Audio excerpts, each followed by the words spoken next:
Hello and welcome to the Captain Bob Flight Simulator podcast. Right here we have our guest David Warren, and we're going to be talking about flight simulators. Hello, David. Hello.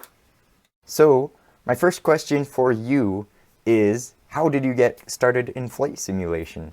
I've always been wanting to fly a plane, and I found X-Plane, and then my computer wasn't running it that well, so I switched over to FSX. I kind of got tired of going on the screen and clicking each individual button. So I started looking up flight sims, and I found your channel and saw all these instruments that you're making, and I have a 3D printer, so I started making them, and just kind of went from there. That's really cool. So, for the audience, what flight simulator are you building? So I'm currently building a Cessna 172 based on your plans. And then so with the Cessna, I have the main panel built, and then I have all the engine gauges, the airspeed, and vertical speed done. That's really excellent. And how far are you in both of these flight simulators? All the engine gauges, the airspeed, and vertical speed done. That's excellent. It sounds like you've made a lot of progress. Yeah. I think everyone kind of makes mistakes in their flight simulators. So, what are one of the biggest mistakes you think you've built or you've made? Probably one of the biggest mistakes I've made was probably the main panel. I made out of foam board and just covered it in fiberglass. I probably should have gone with kind of harder material, because it just bends real quick, and I've had it starting to break in some places. Yeah, definitely materials can be a little interesting because not all of them are created equal. Yeah, they definitely have different properties. So it's good to research those. And, what is the coolest skill for your simulator you've used? Well, the coolest skill I've used was either 3D printing or soldering to build the actual instruments, because I think that's a big part of it in order for it to get working super well. Absolutely. Yeah. What 3D printer do you have? I have an Ender 3. I like that one a lot.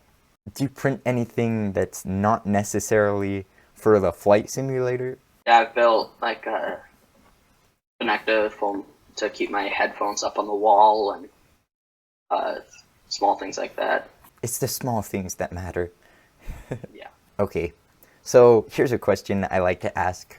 What is your dream job? So I want to be a electrical engineer, and also have my pilot's license. So then, if I need to go somewhere, I could just hop in a Cessna or something and fly there without having to buy tickets and all of that.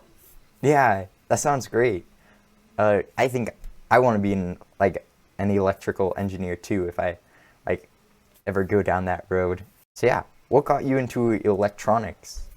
What got me was I wanted to build robots, and a bunch of them, and I was looking on Amazon, found an Arduino kit, and I had some birthday money left over, so I bought one, and that kind of just got me into it.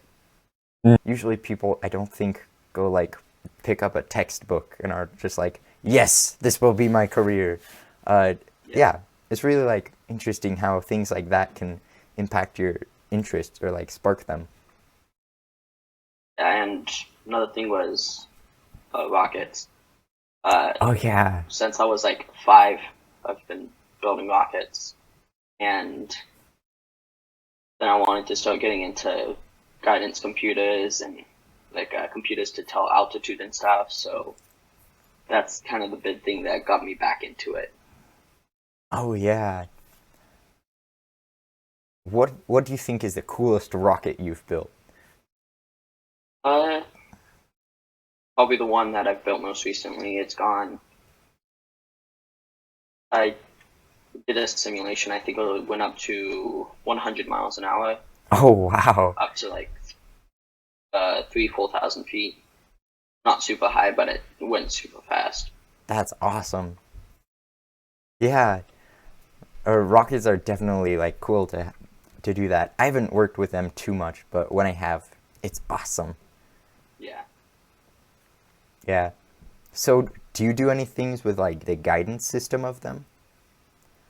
I haven't built a guidance one. I've like made a schematic and stuff on them, Oh, uh, but I just haven't gotten the PCBs made for me to actually start building them.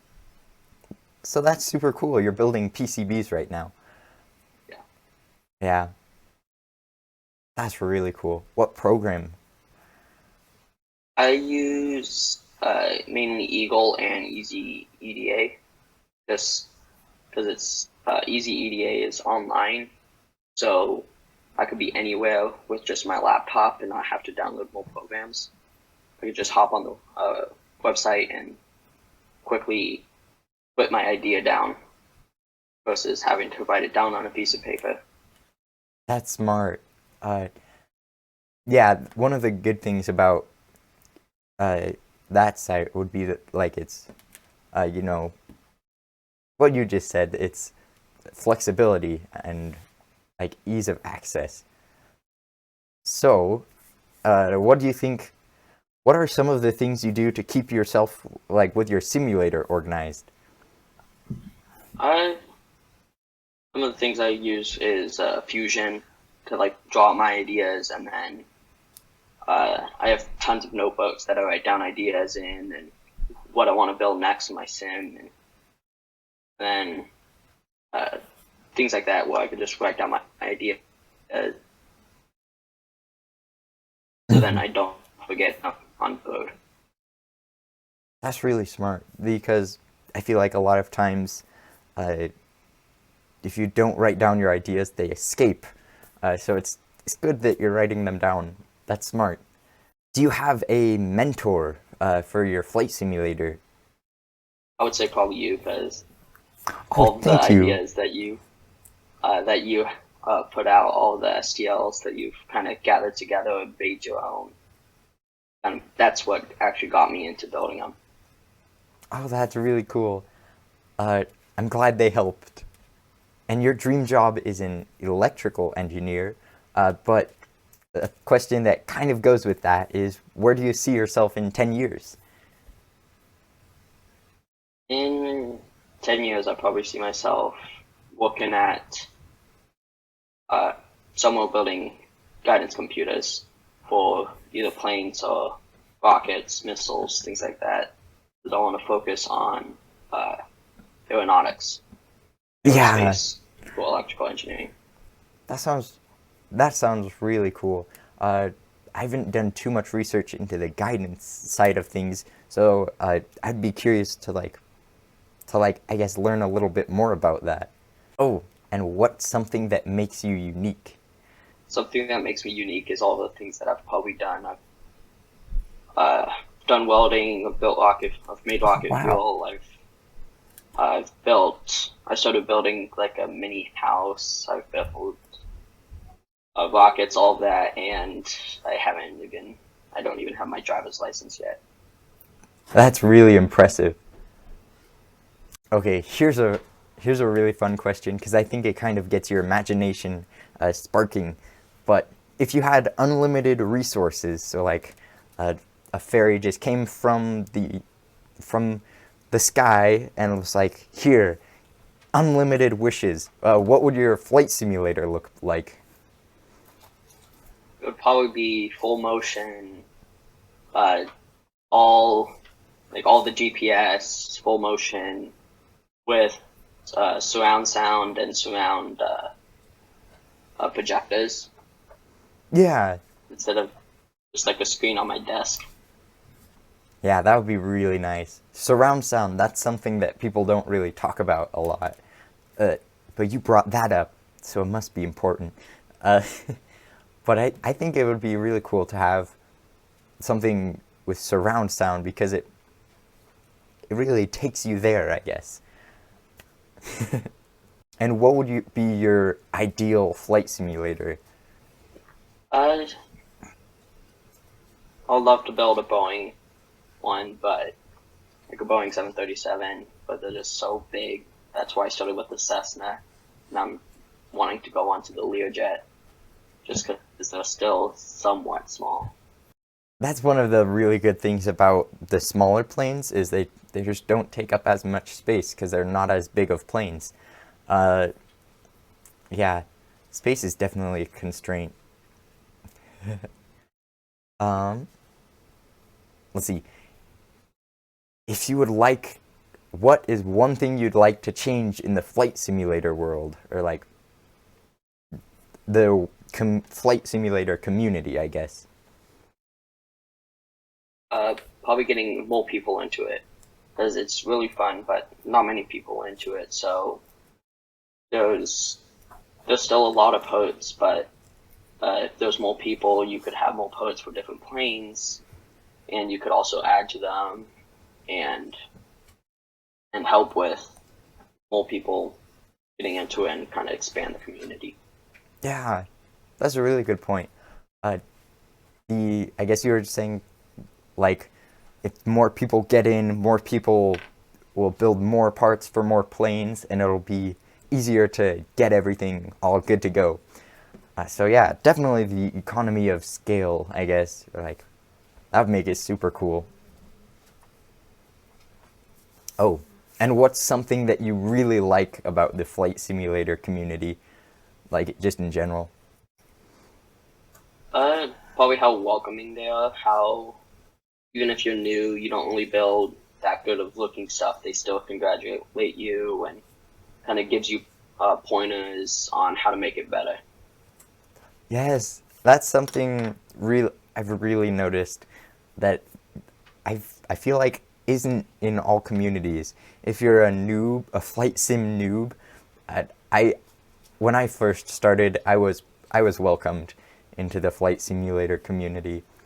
Uh, Even with like Sander 737 Max Home Cockpit, he's the one who like introduced me to flight simulation, and he was like, "Oh yeah, your simulator projects are super cool. I really like your ideas. Here's some pointers of things you could be doing better, but I really like it," and that's made a huge impact on me. Ooh, this one's another really fun question. What is your favorite movie character that isn't the main character, or like a main character? So kind of a sidekick.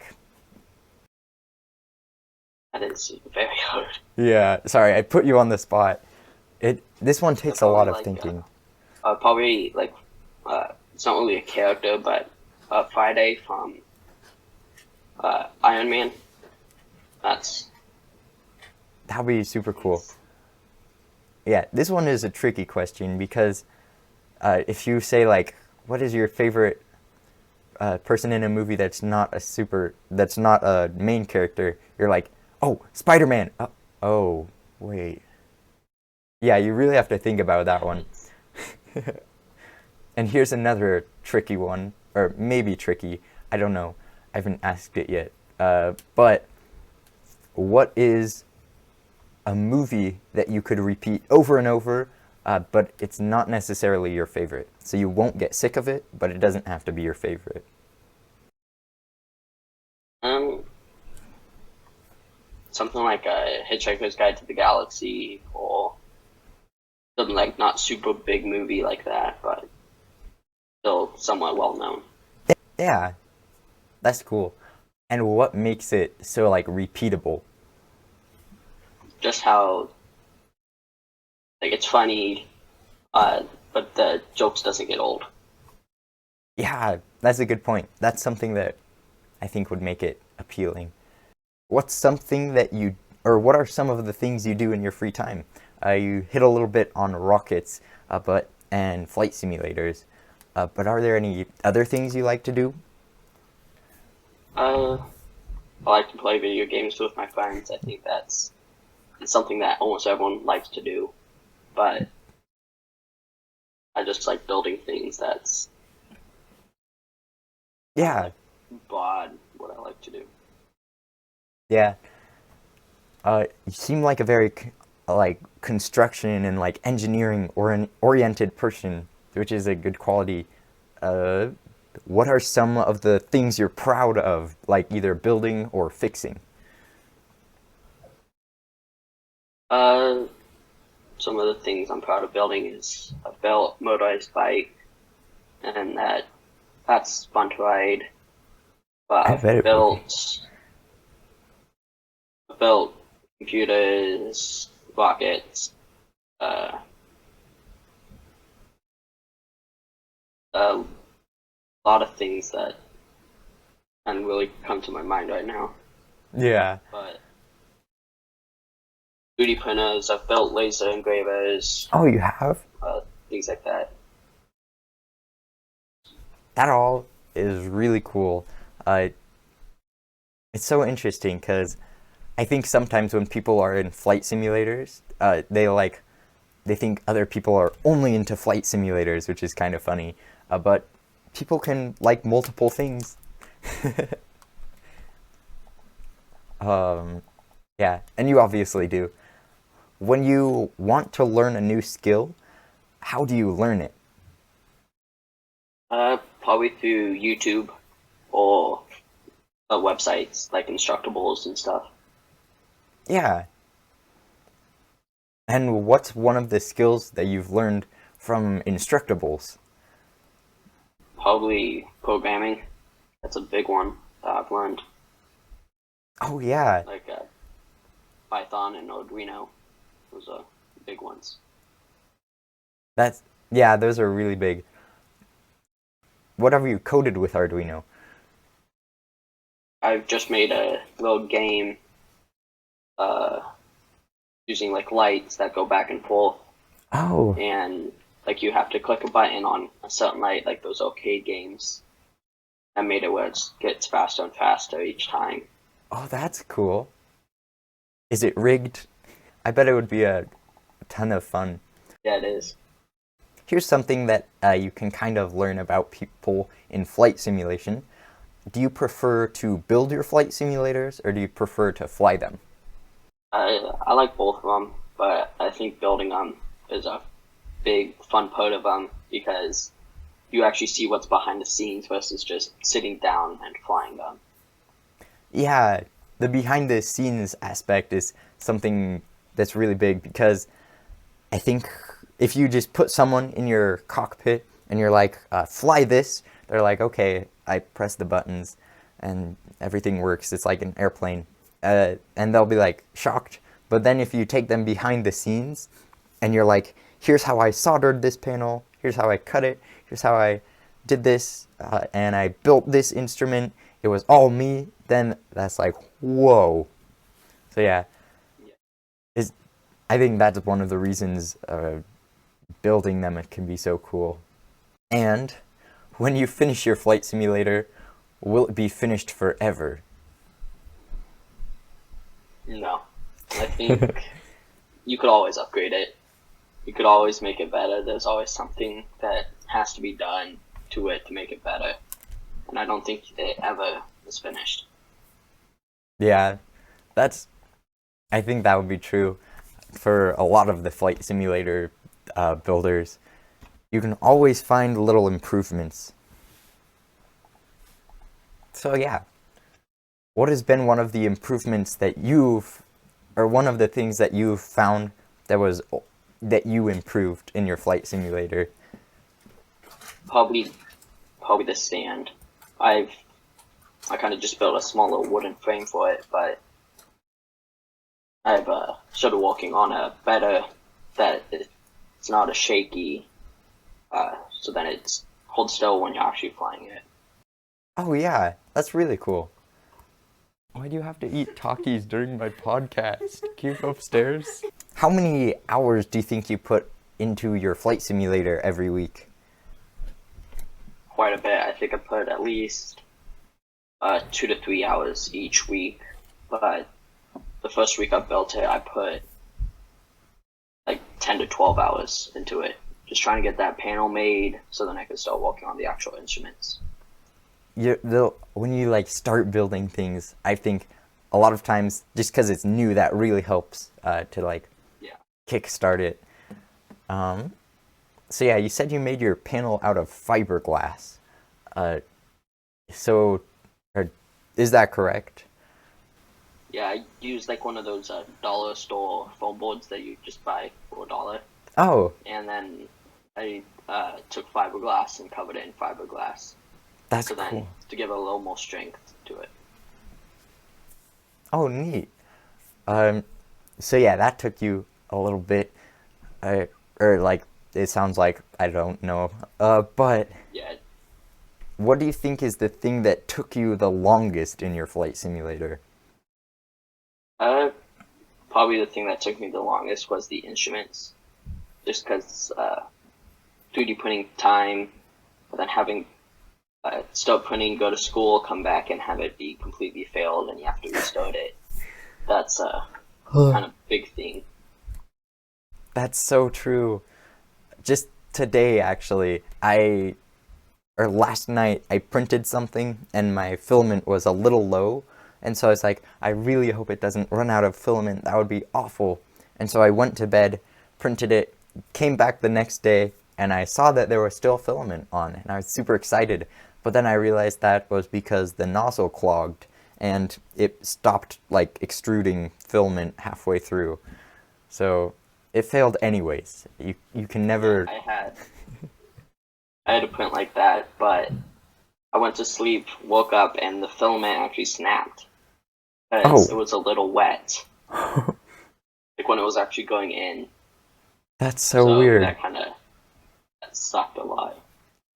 What do you think makes a successful simulator? Like, what are the pillars of flight simulation?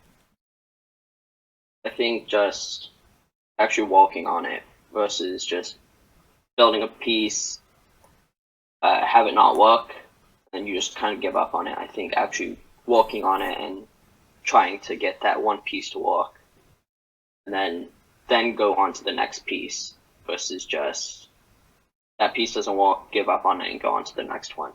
I think that's a big part of it. Absolutely. This is something that no one else has actually discussed, which I thought was pretty interesting.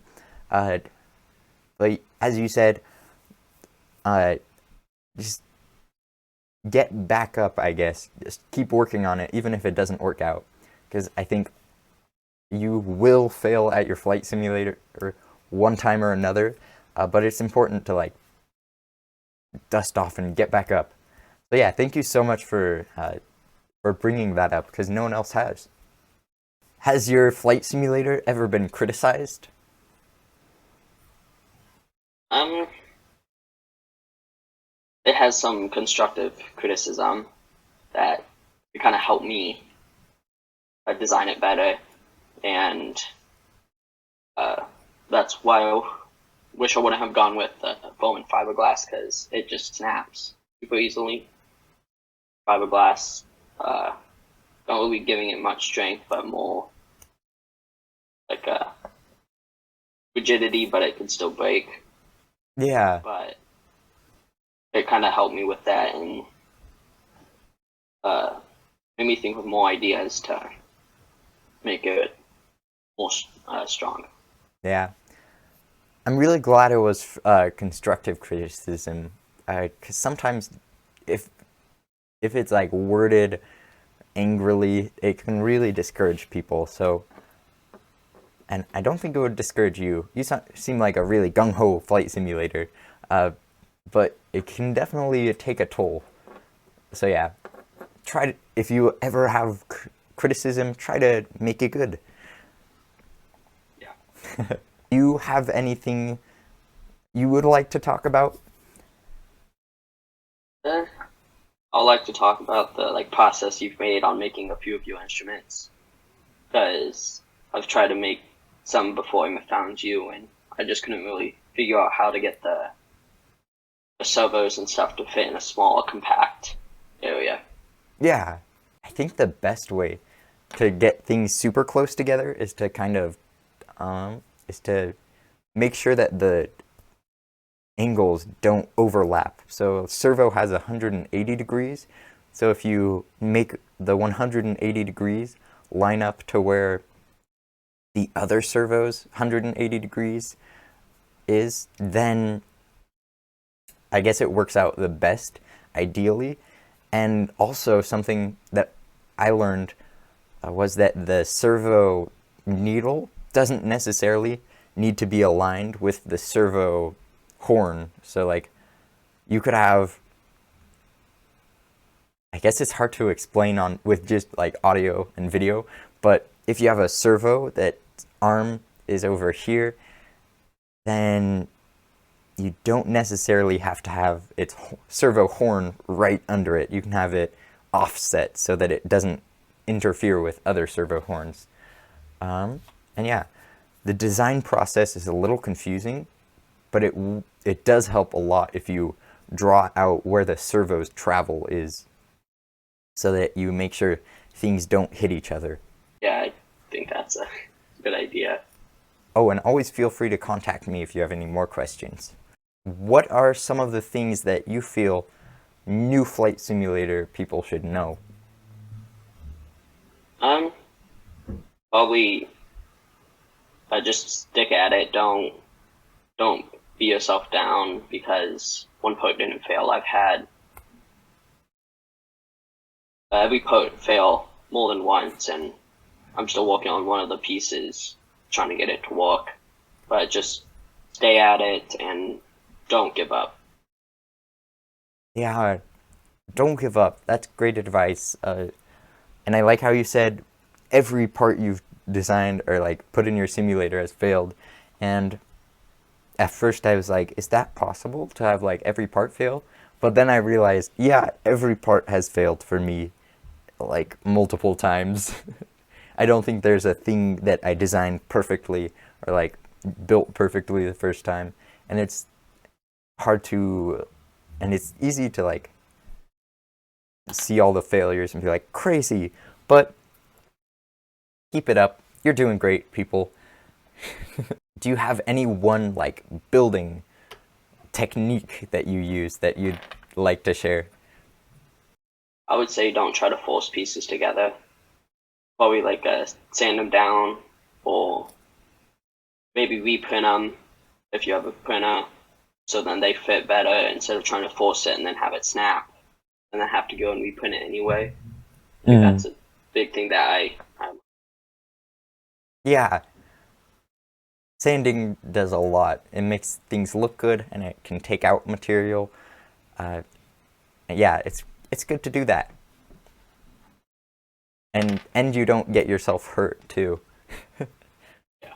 Thank you so much for coming on to the podcast. Thank you for having me. If you like this podcast, give it a good review on Apple Podcasts or subscribe on Google Podcasts. And thank you again so much, David, for coming out to the podcast. It was really fun chatting with you. Yeah, that is all for this week. I will see you in the next week's episode of the Flight Sim Podcast, Captain Bob's Flight Sim Podcast. Have a good week, everyone. Bye, and we'll sim you later.